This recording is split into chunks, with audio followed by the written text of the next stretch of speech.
Welcome to my audio commentary on Peter's first epistle. This section, 1 Peter chapter 5, verses 1 through 4. Before we get into the text, I need to point out something. There are three Greek words that I'm going to discuss. They are presbyteros, poimen, and episkopos. These three Greek words are translated into our English Bibles into 5 different English words. Presbyteros you will recognize in English as presbytery. It's translated in the New Testament as elders. Presbyteros basically means older men. Therefore, I believe elders should be older men, not younger men. Poimen is translated into our English text as shepherds and pastors. It means to care for, to tend.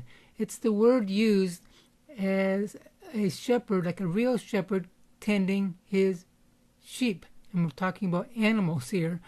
So in the same way in which a shepherd would care for sheep, church leaders should care for the people God has entrusted them with.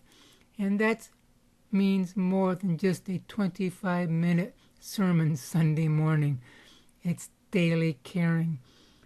Episkopos you will recognize in English as episcopal. It's translated into English as overseer or bishop. King James uses the word bishop in a couple places, 1 Timothy 3:1 being one place. Episkopos is made up of two words, epi meaning over and spakos meaning to see. Episkopos simply means to watch over, to see. A church leader is one who watches over, looks out for any intrusion into the flock. As a shepherd would watch out for the wolves, so a shepherd or an overseer would watch out for wolves in sheep's clothing. Now, I mentioned these 3 Greek words and these 5 English words because in the New Testament, these 3 Greek words and 5 English words are just different words used for the same ministry.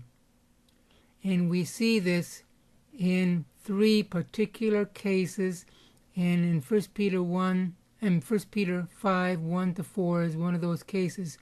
If you look at Titus 1, 5 to 7, that's another case. And if you look at Acts 20, 17, and 18, that's the third case. In all 3 of these passages, we learn that these 3 Greek words or 5 English words are not separate, distinct ministries, but they are one ministry. In today's world, in today's ecclesiastical world, this is not the case. We have departed from New Testament thinking on this matter. We think of a pastor as the leader of the church, and elders are under that pastor. That is not the way the first century church operated their Christian community. Let's look at the text. Verse 1 says, "To the elders among you." So Peter is addressing elders, plural, in the communities of Christians to whom he is writing. And we need to note that elders, church leaders, were a body of elders.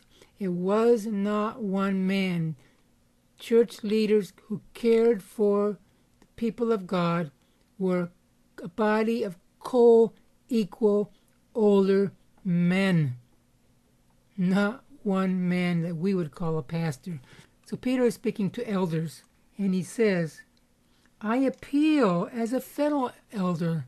He's appealing. The word appeal suggests a strong word here. He's really appealing to the leadership of the church. As a fellow elder, soon presbyteros is the word here. It's the only time it's used in the New Testament. Peter views himself as an elder. He also views himself as an apostle. I feel he would view himself as a teacher as well.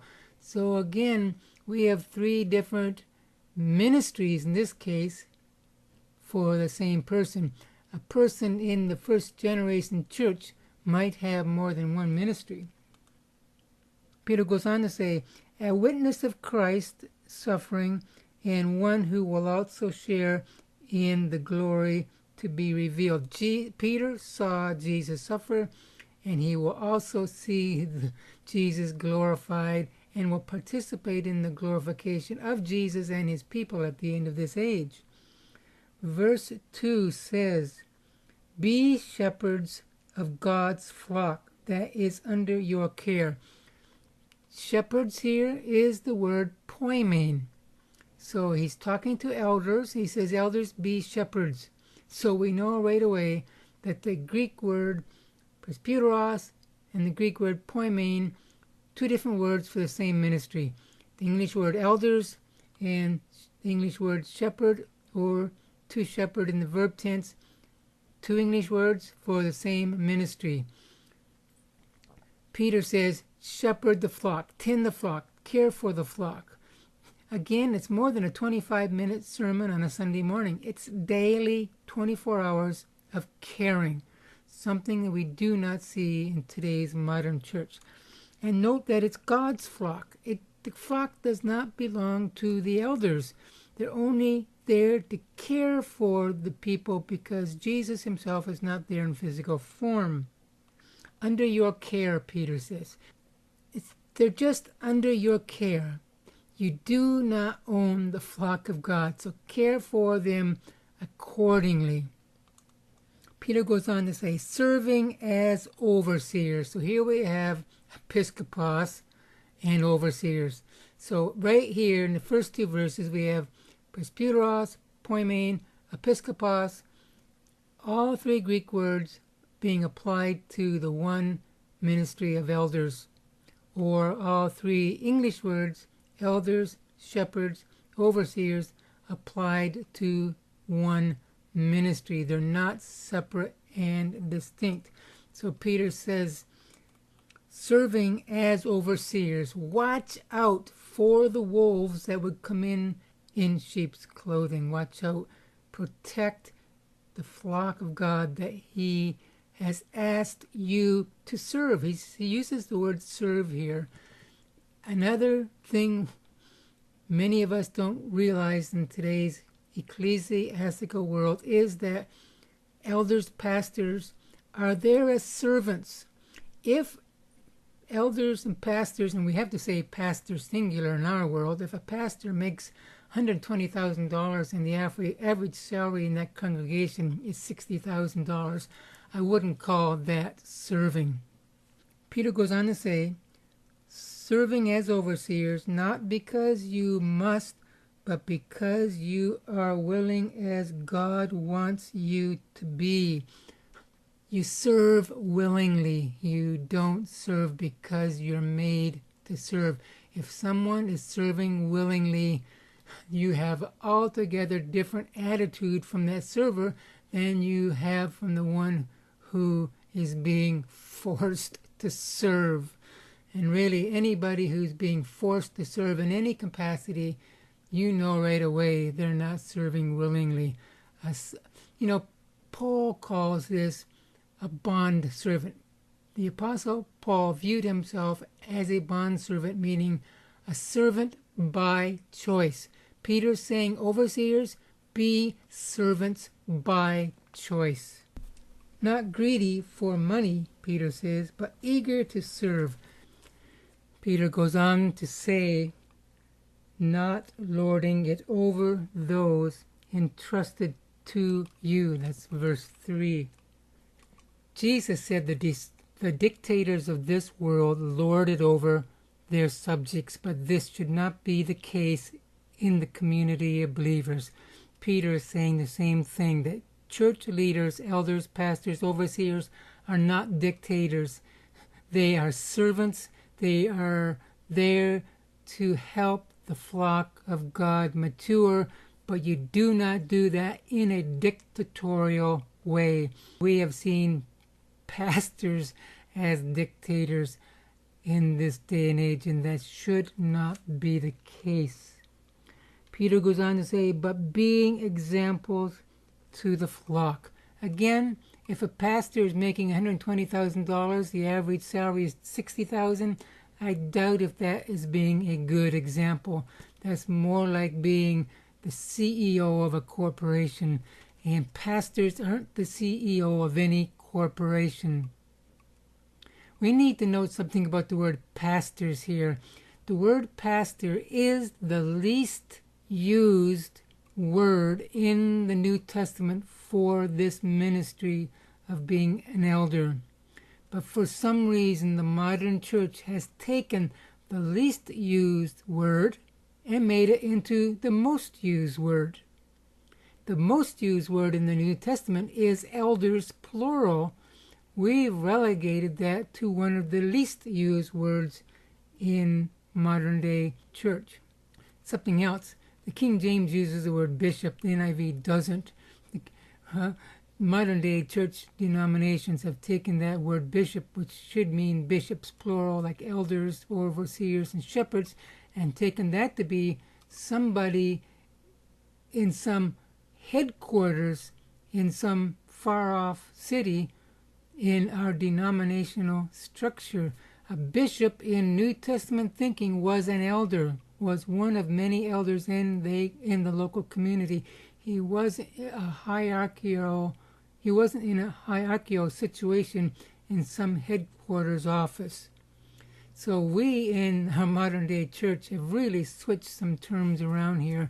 We've really switched the way church is run to be something different than what the New Testament teaches.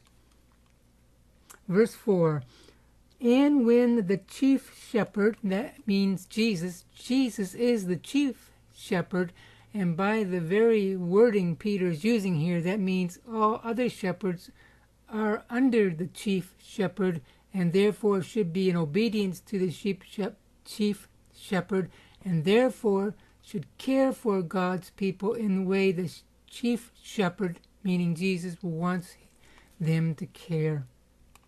And when the chief shepherd appears, you will receive the crown of glory that will never fade away. If elders care for the flock of God properly as they should, and that means 24-hour caring, they will be rewarded. But if an elder views his position, his ministry, as a career where he can make a good living, he gets his reward now. He gets no reward in the future. My point in this section is simple. We have 3 Greek words, 5 English words, all applying to one particular ministry, and that is the ministry of an elder. And when it comes to an elder, in New Testament terms, an elder is just one of a body of elders, plural. I believe the New Testament teaches plurality of elders. In the modern church today, most denominational structures do not have a body of elders as the New Testament teaches. Now, some of you may say, well, we have evolved into something more than the New Testament because that evolution was necessary. Well, this is the question that you really need to answer.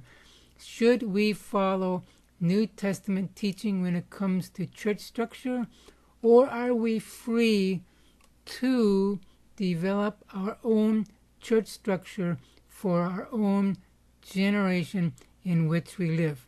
That is the question. If you believe we are free to structure church for our own generation to fit our own generation's needs and not follow New Testament thinking, then we've got a secondary problem. If we don't follow New Testament thinking on this matter, what about other matters? That's it for this section.